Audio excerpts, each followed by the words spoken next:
Hey everyone, thanks for checking out another video from Bleeding Edge Tattoo Supply. Today I thought it was high time that we have a little bit of a PSA for y'all. Now, if you are tattooing in Ontario, and I don't want to speak to any other province or state or anywhere else out there, but specifically in Ontario, as we are in Ontario, we are all in professional tattoo studios governed by the Infection Prevention and Control Guide for Personal Service Settings. So I'm sure you're all aware of health inspections and the inspector coming by and taking a look and making sure that we're doing everything safe and according to code and all of that jazz. So one of the things that continues to be a bit of a mystery to a lot of guys is aftercare. And I'm not talking about ointments and creams and all of that stuff, but specifically with what you put on the tattoo while the client is in the shop. And I've been doing this a lot of years, and I've seen guys use everything from saran wrap to second skin to meat packs, all kinds of stuff that's out there. Now, we do have this code, the Infection Prevention and Control Guide, and if you check it out, in section 5.4 of that guide, it specifically talks about bandaging requirements. Okay, so every personal service provider, it's us, tattoo artists, if you're doing a tattoo, we are required by that guide to cover every tattoo with a dressing designed for covering wounds. Okay? Now, the wording of that is very, very specific. So specifically, the guide tells us that tattooed or modified areas are to be covered with a single-use dressing intended for covering wounds. And it does give examples of sterile gauze secured with hyperallergenic tape. Okay. It also says that consideration is to be given to using dressings that will not adhere directly to the freshly tattooed or modified area.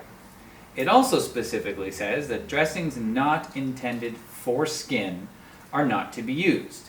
So, for example, meat pads or soaker pads. So if you're using meat packs or soaker pads or saran wrap, technically, that does not meet Ontario Health Code, right? And because of the Health Promotion and Protection Act, we are now possibly in a position to be fined if we're not following this guide, okay? So that left us in a little bit of a pickle too. What is it that we're going to offer for sale to professional tattooers that is not going to get them into trouble and is going to be in line with the Infection Prevention and Control Guide? As I've said a number of times, I am a tattooer myself. I own and operate a string of tattoo shops and have been doing this for decades. There is absolutely nothing that I want to sell out of this supply and distribution company that I don't use in my own shops. Certainly don't want to have anything in my shops that does not meet code. So luckily, we have managed to partner with Medicom, which Medicom is one of the largest medical distributors in North America. We're very excited about that relationship.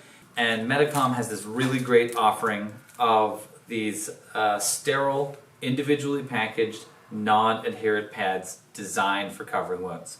Right? This is the answer that's going to cover all of our bases when it comes to the Infection Prevention and Control Guide, and it's not going to stick to your tattoo, and they come in really awesome, easily openable packages, and they've got this nice non-stick coating on both sides, super easy to throw on top of your tattoo, cover it with your cohesive bandage.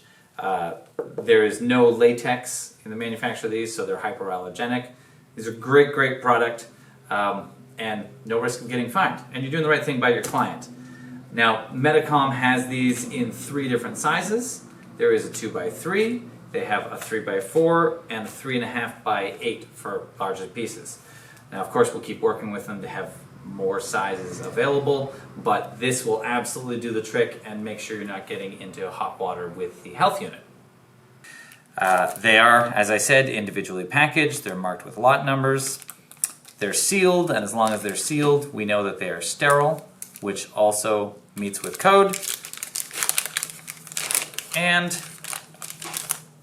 they're these great little non-adherent coated on both sides bandage.